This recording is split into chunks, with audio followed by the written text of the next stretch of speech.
Friends, വണ്ടി HYUNDAI EON ആണ്. EON 2018 model വണ്ടിയാണ്.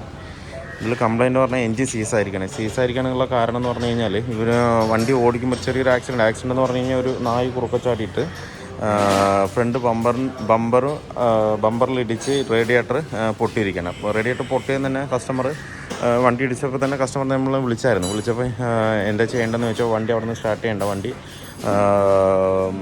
റേഡിയേറ്റർ കൂളൻ്റ് കംപ്ലീറ്റ് ആയിട്ട് പോയിട്ടുണ്ടെങ്കിൽ ഇവിടെ നിന്ന് ഏകദേശം ഒരു 2-3 കിലോമീറ്റർ അപ്പുറത്ത് വെച്ചിട്ടാണ് ഈ സംഭവം ഉണ്ടായിരിക്കുന്നത് നമ്മുടെ ബസ് സ്റ്റോപ്പിൽ നിന്ന്. അപ്പോൾ ഫുള്ളായി തണുത്തതിന് ശേഷം വെള്ളം ഒഴിച്ചിട്ട്, ടോപ്പിൽ നിന്നാണ് പൊട്ടിയിരിക്കുന്നത്, അപ്പോൾ വെള്ളം ഒഴിച്ചിട്ട് അങ്ങനെ പെട്ടെന്ന് കൊണ്ടുവന്നാൽ മതി എന്നാണ് പറഞ്ഞു. പക്ഷേ കസ്റ്റമർ അത് എന്താണെന്നറിയില്ല, അത് കൊണ്ടുവരാതെ നേരെ 10-22 കിലോമീറ്റർ വണ്ടി ഓടിച്ച് പിന്നെ വണ്ടി വഴിയിൽ വെച്ച് ഫുള്ളായിട്ട് സീസായി നിൽക്കുകയാണ് ചെയ്തത്. പിന്നെ വണ്ടി ഓഫായതിന് ശേഷം പിന്നെ വണ്ടി സ്റ്റാർട്ടാകുന്നില്ല. അങ്ങനെയാണ് കസ്റ്റമർ പിന്നെ നമ്മളെ വിളിച്ചപ്പോൾ എന്താ പറയുക, ഞാൻ പോയി നോക്കിയപ്പോൾ ബാറ്ററി ഡൗണുമായിട്ട് നോക്കി. പക്ഷേ കസ്റ്റമർ കുറേ ക്രാങ്ക് ചെയ്ത് നോക്കിയിട്ടുണ്ട്, വണ്ടിനെ കുറേ ഇതാക്കിയിട്ടുണ്ട്. വേറെ ബാറ്ററി വെച്ച് നോക്കിയപ്പോൾ തന്നെ വണ്ടി ക്രാങ്ക് ആകുന്നില്ല. പിന്നെ അവിടെ നിന്ന് അങ്ങനെ കെട്ടി കൊണ്ടുവന്ന് വർക്ക്ഷോപ്പിൽ ഇട്ടിട്ട് നമ്മൾ അതിൻ്റെ സ്റ്റാർട്ടർ മോട്ടർ ആദ്യം ഒന്ന് ഇളക്കി നോക്കി വഴിയിൽ വെച്ച് നോക്കുമ്പോൾ സ്റ്റാർട്ടർ മോട്ടറിന് യാതൊരു കുഴപ്പമില്ല. പിന്നെ ക്രാങ്ക് തിരിച്ച് നോക്കുമ്പോൾ ക്രാങ്ക് ഒരു റൗണ്ട് തിരിയും, പിറ്റേ റൗണ്ട് ഫുള്ളായി സ്ട്രക്കാവും. അങ്ങനെയാണ് നിൽക്കുന്നത്. അത് വന്നിട്ട് എനിക്ക് ഫുള്ളായി പിടിച്ചതാണ്. അപ്പോൾ ചെറിയൊരു വലിയൊരു ശ്രദ്ധ കുറവുകൊണ്ടാണ് ഇത്രയും പുതിയ മോഡൽ വണ്ടി ഇങ്ങനെ ഒരു കംപ്ലയിൻറ്റ് വരാൻ ചാൻസ് ഉണ്ടായത്. അത് അങ്ങനെ നിർത്തി അവിടെ തന്നെ കെട്ടി വലിച്ച് വന്നാണെന്നുണ്ടെങ്കിൽ നമുക്ക് റേഡിയേറ്റർ മാത്രം മാറ്റി വണ്ടി കംപ്ലയിൻറ്റ് ഒന്നുമില്ലാതെ വണ്ടി കൊണ്ടു നടക്കാമായിരുന്നു. ഇതിപ്പോൾ മൊത്തത്തിൽ എഞ്ചിനൊക്കെ നമ്മൾ ഇറക്കിയിട്ടുണ്ട്, ഫുള്ളായി ഇറക്കിയിട്ടിരിക്കുകയാണ് നാട്ടിൽ. അപ്പോൾ എന്തായാലും ചെറിയ ഓയിലോ കൂളൻ്റെ ലീക്ക് ഉണ്ടെങ്കിൽ വണ്ടി അധികം ആരും എടുക്കാതിരിക്കും. ഒരു ടെക്നീഷ്യൻ ആരെങ്കിലും വന്ന് അതെന്താണെന്നുള്ളത് നോക്കി അത് റെക്ടിഫൈ ചെയ്യാൻ പറ്റുകയാണെങ്കിൽ അവിടെ തന്നെ ചെയ്തില്ലെങ്കിൽ കെട്ടി വലിച്ച് റിക്കവർ ചെയ്ത് കൊണ്ടുവന്ന് ശരിയാക്കിയിട്ട് വേണം വണ്ടി ഓടിക്കാനായിട്ട്. ഇല്ലെങ്കിൽ ഇതുപോലെ ഒരു നല്ലൊരു പണി കിട്ടും. ഇതിപ്പോൾ ഇടിച്ചിട്ട് കണ്ടോ, ഇവിടെയാണ് വന്ന് ഇടിച്ചിട്ട് റേഡിയേറ്റർ ഈ സൈഡ് പൊട്ടിയിരിക്കും. വേണ്ട, ഈ ടോപ്പ് ടാങ്കിൻ്റെ ഇവിടെയാണ് പൊട്ടിയിരിക്കുന്നത്. ഈ പൊട്ടിയത് കൊണ്ട് നമുക്ക് കുറച്ച് നേരം നിർത്തിയിട്ട് ഇതിൽ കൂടെ കംപ്ലീറ്റും പോയി. അപ്പോഴത്തേക്കും ഈ സൈഡൊക്കെ കംപ്ലീറ്റ് ആയിട്ട് പൊട്ടി. നമ്മൾ കുറച്ച് നേരം നിർത്തി തണുത്തതിന് ശേഷം ഫുള്ളായിട്ടൊന്ന് ഫില്ല് ചെയ്ത് ഏകദേശം ഈ ലെവലിൽ ഫില്ല് ചെയ്തിട്ട് വണ്ടി എടുത്തു കഴിഞ്ഞാൽ വലിയ കുഴപ്പമില്ലാതെ നമുക്ക് ഒരു 2-3 കിലോമീറ്റർ കൊണ്ടുവരാൻ പറ്റും. പക്ഷേ അത് ചെയ്യാതെ കസ്റ്റമർ ഏതൊരു സ്ഥലത്തേക്ക് വണ്ടി എടുത്തിട്ട് പോയി ആകെ കുളമാക്കി. ഇപ്പോൾ എൻജിൻ ഫുള്ളായി പിടിച്ചിട്ടുണ്ട്. ഇപ്പോൾ നമ്മൾ വണ്ടി എൻജിൻ തിരിച്ച് നോക്കുമ്പോൾ തിരിയുന്നില്ല, നമ്മൾ ഫുള്ളായി പിടിച്ചുകൊണ്ടിരിക്കുകയാണ്.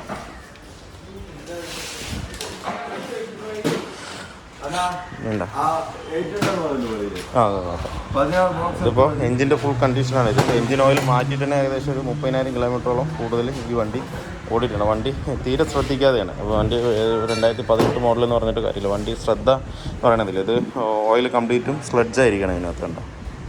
ഇങ്ങനെ വരുമ്പോൾ ഓയിൽ സർക്കുലേഷൻ തീരെ ഉണ്ടാവില്ല. പിന്നെ ടെമ്പറേച്ചറും കൂടെ കയറുമ്പോൾ പിന്നെ ഒന്നും പറയും വേണ്ട, പിന്നെ അങ്ങനെ പിടിച്ച് നിൽക്കുക തന്നെ ചെയ്യുള്ളൂ. എപ്പോഴും കറക്റ്റായിട്ട് ഈ പെട്രോൾ വണ്ടിയുടെയൊക്കെ 10,000 കിലോമീറ്റർ ആകുമ്പോഴത്തേക്കും ഒരു 8,000-9,000 കിലോമീറ്ററിൽ ഓയിൽ സർവീസ് ചെയ്യുന്നത് നല്ലതാണ്. ഇത് കംപ്ലീറ്റും സ്ലഡ്ജാണ്, ഓയിലിൻ്റെ കറയാണ്. ഇങ്ങനെ കൂടുതൽ നമ്മൾ ഓയിൽ മാറ്റാതിരിക്കുമ്പോഴാണ് ഈ കംപ്ലയിൻറ്റ് വരുന്നത്. കറക്റ്റ് ഷെഡ്യൂളാണെന്നുണ്ടെങ്കിൽ ഇതൊന്നും നോക്കണ്ട, കുറേ ഓട് കണ്ടില്ലേ, ഒക്കെ കറ പിടിച്ച് ഇതിൻ്റെ ഹോള് കംപ്ലീറ്റ് ഇതായിരിക്കും.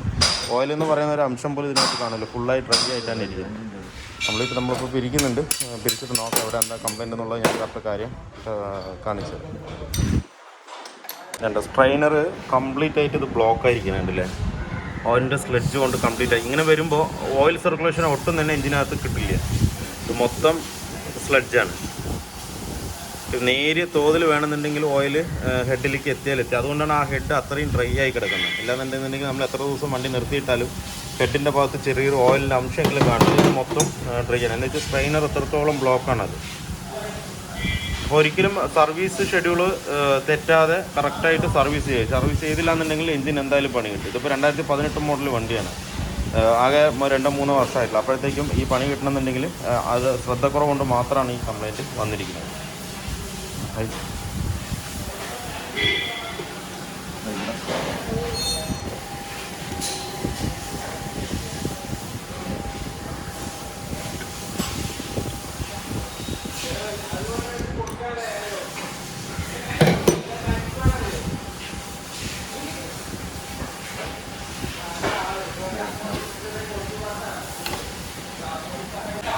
ഇതാണ് പിസ്റ്റൻ്റെ അവസ്ഥ. പിസ്റ്റൺ ഉള്ളിൽ കംപ്ലീറ്റ് ആയിട്ട് പിടിച്ചിരിക്കണം. അതിൽ സെക്കൻഡ് പിസ്റ്റൺ കംപ്ലീറ്റ് ആയിട്ട് പിടിച്ചിരിക്കണം. അതുപോലെ തന്നെ ഫസ്റ്റും ഉള്ളിൽ കംപ്ലീറ്റും പിടിച്ചിരിക്കുകയാണ്.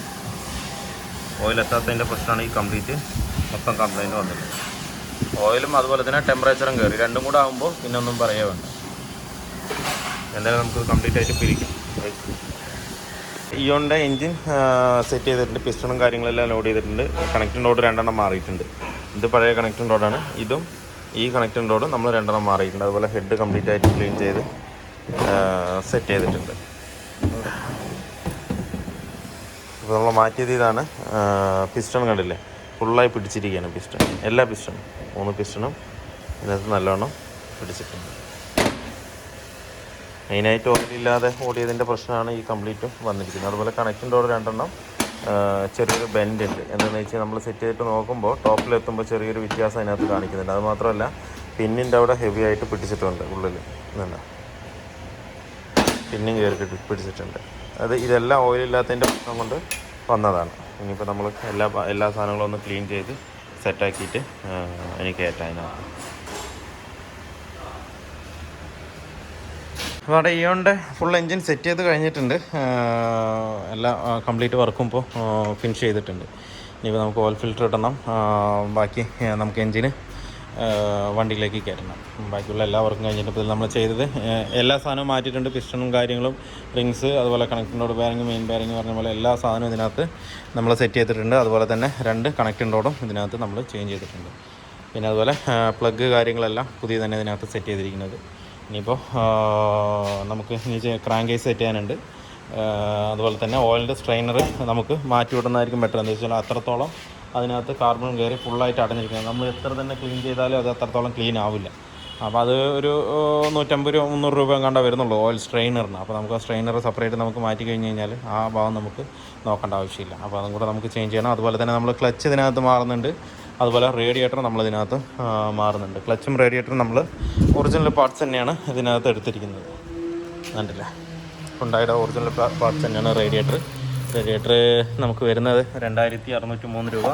ക്ലച്ച് സെറ്റ്, റിലീസ് ബെയറിംഗ് എല്ലാം നമ്മൾ ഒറിജിനൽ ഹ്യുണ്ടായിയുടെ HYUNDAI പാർട്സ് തന്നെയാണ് എടുത്തിരിക്കുന്നത്. ഇപ്പോൾ അതും കൂടെ ഇതിനകത്ത് സെറ്റ് ചെയ്ത് ഗിയർ ബോക്സും സെറ്റ് ചെയ്ത് കഴിഞ്ഞ് കഴിഞ്ഞാൽ നമുക്ക് വണ്ടിക്കകത്ത് കയറ്റാനുള്ള കണ്ടീഷനകത്തായി. പിന്നെ ഔട്ടർ ബെൽറ്റുകളെല്ലാം കുഴപ്പമില്ല, കറക്റ്റ് തന്നെയാണ്. അപ്പോൾ നമ്മൾ അതെല്ലാം കറക്റ്റ് തന്നെ സെറ്റ് ചെയ്ത് വെച്ചിട്ടുണ്ട്. ഇനിയിപ്പോൾ എന്തായാലും നമുക്ക് ബാക്കിയുള്ള ഫിൽറ്ററും കാര്യങ്ങളും കൂടെ, ഗിയർ ബോക്സും ക്ലച്ചും കാര്യങ്ങളും കൂടെ സെറ്റ് ചെയ്തിട്ട് നമുക്ക് വണ്ടിക്കകത്ത് കയറ്റാം. നമ്മളെ എൻജിൻ ഇതിനകത്ത് ഫുള്ളായിട്ട് സെറ്റ് ചെയ്തിട്ടുണ്ട്. അപ്പോൾ നമുക്ക് റേഡിയേറ്റർ ഫ്രണ്ടേജിലുള്ള ആ കണ്ടൻസർ റേഡിയേറ്റർ മാറാം.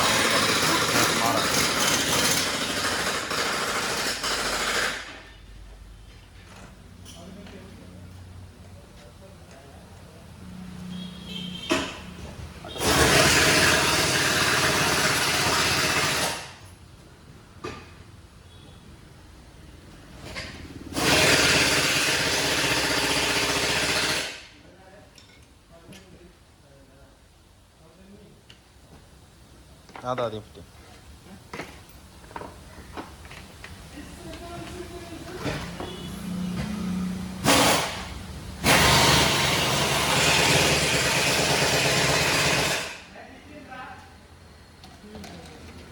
കണ്ടൻസറിന് കംപ്ലൈൻറ്റ് ഉണ്ടോ?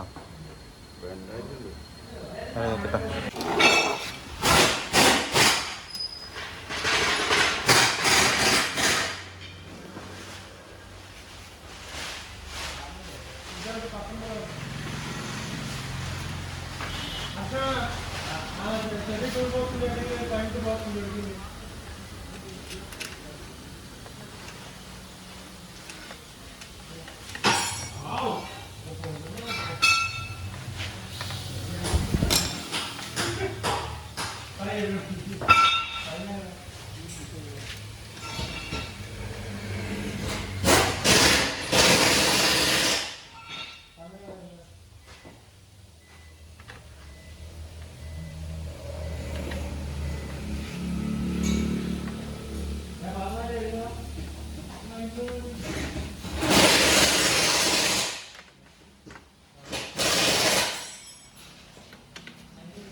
ഇയോണിൻ്റെ വർക്ക് ഫുള്ളി കംപ്ലീറ്റ് ആയിട്ടുണ്ട്.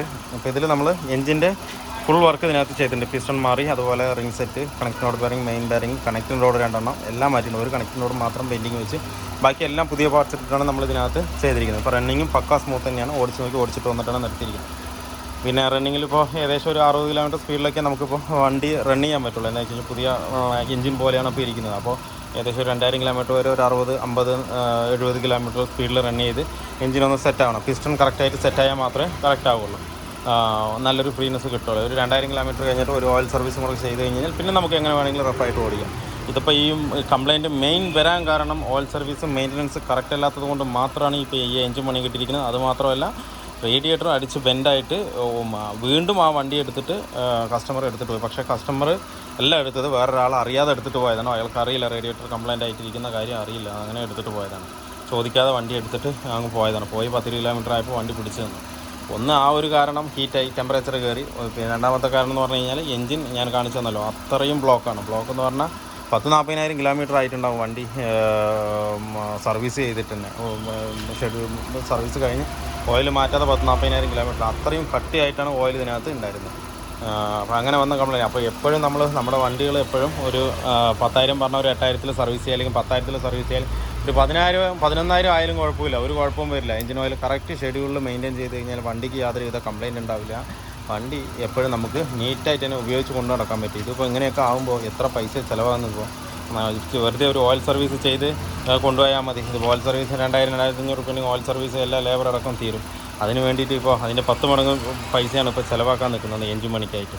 നീറ്റായിട്ടിരുന്ന എപ്പോഴും ഒരു വണ്ടി ആ കമ്പനി ഇറങ്ങി വരുന്ന ആ ഒരു ജെന്യൂനിറ്റി എന്ന് പറഞ്ഞാൽ ആ ഒരു ജെന്യൂനിറ്റി അത് കറക്റ്റ് തന്നെയാണ്. പിന്നെ നമ്മളത് റീബോറൊക്കെ ചെയ്ത് വരുമ്പോൾ അതൊക്കെ നമ്മൾ എന്താ പറയുക, ഒരു ഓൾട്രേഷൻ വർക്ക് പോലെ എന്ന് വെച്ച് കഴിഞ്ഞാൽ 100% ആ ഒരു പെർഫെക്ഷൻ വരണമെന്നില്ല. കമ്പനിയിൽ നിന്ന് ഇറക്കുന്ന ഒരു പെർഫെക്ഷൻ വരണമെന്നില്ല.